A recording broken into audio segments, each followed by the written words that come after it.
Ang Ambon-Ambon Falls sa Pangil, Laguna, ay isang nakamamanghang natural na kababalaghan na nakatago sa mayayabong na kagubatan ng Pilipinas.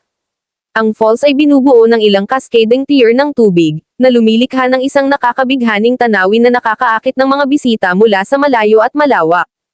Bagamat maaaring limitado ang mga partikular na makasaysayang talaan tungkol sa talon, malamang na ang mga ito ay naging isang itinatangi na lokal na hiyas sa loob ng maraming henerasyon, na nagbibigay ng tahimik na pagtakas at pinagmumulan ng natural na kagandahan para sa mga taong nakikipagsapalaran sa lugar. Ang Pangil River Eco Park, na matatagpuan malapit sa Ambon-Ambon Falls, ay nag-aalok ng perpektong panimulang punto para tuklasin ang nakamamanghang natural na atraksyong ito. Dito, maaaring isawsaw ng mga bisita ang kanilang sarili sa kagandahan ng nakapalibot na tanawin, tangkilikin ang mga aktibidad tulad ng hiking, paglangoy, at picnic sa gitna ng katahimikan ng kalikasan. Ang mga buwan ng tag-araw, kasama ang kanilang mainit na panahon at maaliwalas na kalangitan, ay nagbibigay ng perpektong kondisyon para sa mga panlabas na pakikipagsapalaran, na ginagawa itong isang perpektong oras upang bisitahin ang parehong Ambon-Ambon Falls at Pangil River Eco Park. Bukod pa rito, ang tag-araw ay nagdudulot ng buong ningning ng talon, dahil ang tumaas na daloy ng tubig ay nagdaragdag sa kanilang marilag na kagandahan.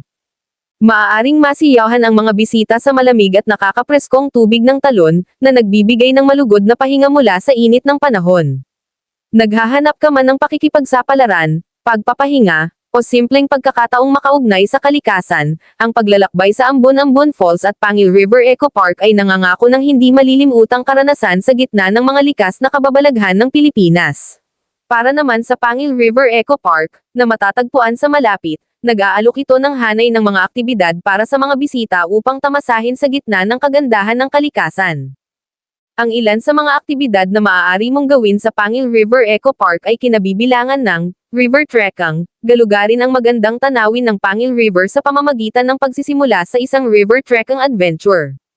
Sundin ang natural na landas ng ilog, pag-navigate sa mayayabong na mga halaman at tangkilikin ang nakapapawing pagod na tunog ng umaagos na tubig.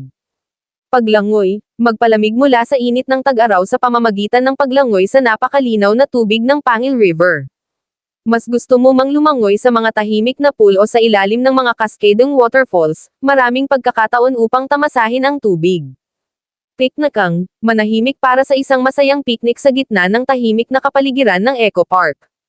Ikalat ang isang kumot, ay unpack ang iyong picnic basket, at tikman ang masarap na pagkain habang napapalibutan ng kagandahan ng kalikasan. Birdwatching. Ang Eco Park ay tahanan ng isang magkakaibang hanay ng mga species ng ibon, na ginagawa itong isang paraiso para sa mga birdwatcher.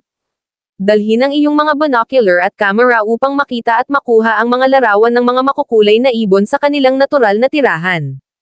Nature photography. Sa mga magagandang tanawin at masaganang wildlife, ang Pangil River Eco Park ay nag-aalok ng walang katapusang mga pagkakataon para sa nature photography.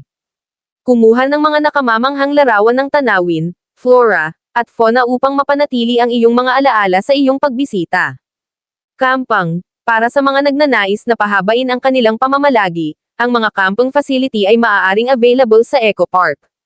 Magpalipas ng gabi sa ilalim ng mga bituin, na napapalibutan ng mga tanawin at tunog ng kalikasan, para sa isang tunay na nakakaengganyong panlabas na karanasan. Naghahanap ka man ng pakikipagsapalaran, pagpapahinga, o simpleng pagkakataong makipag-ugnayan muli sa kalikasan, nag-aalok ang Ambon-Ambon Falls at Pangil River Eco Park ng hindi malilimutang pagtakas sa gitna ng natural na kagandahan ng Laguna.